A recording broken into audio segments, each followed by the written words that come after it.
Bwana Chief, hapo hivyo ulikuwa unamtetea, ilionekana ulimtetea sana Mario na ukoangalia justice wa James.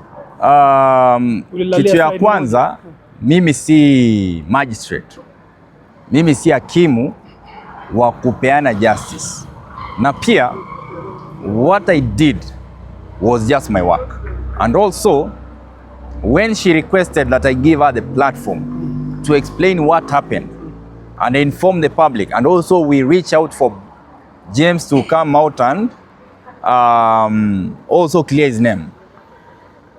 We tried to reach him out, but I'm happy that he finally called me through one of his friend who is Don. We talked and we had a good conversation. He explained his side of the story, and both of them were intoxicated. Both of them were on their wrong.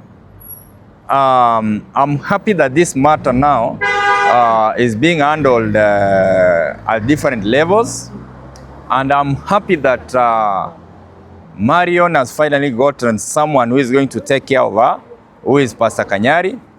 Pastor Kanyari has finally stepped in. He has already anointed her, and she's a pastor. Unajua sasa amemfanya amekuwa pastor. Kanyari anamsaidia kiaje? Kwanza alimpatia pesa, kisha akampea kazi kanisani amsaidie kazi ya upasta, kwa sababu alisema watu wa dhambi ndio Yesu alikuja kuokoa, na Yesu anatumia Kanyari kumfanya nini? Kumuokoa.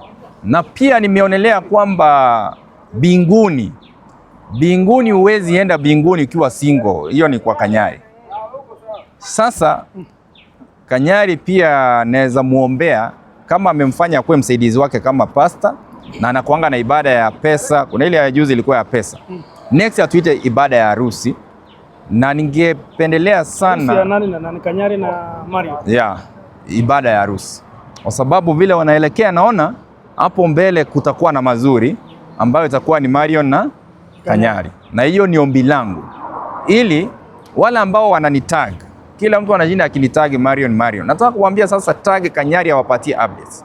Mimi niliondoka wakati nilifikisha mahali inahitajika, nikamwacha kwa mikono ya Kanyari, Prophet Kanyari, na Prophet naona ametueleza kwamba amemwanoint na wanaendelea vizuri.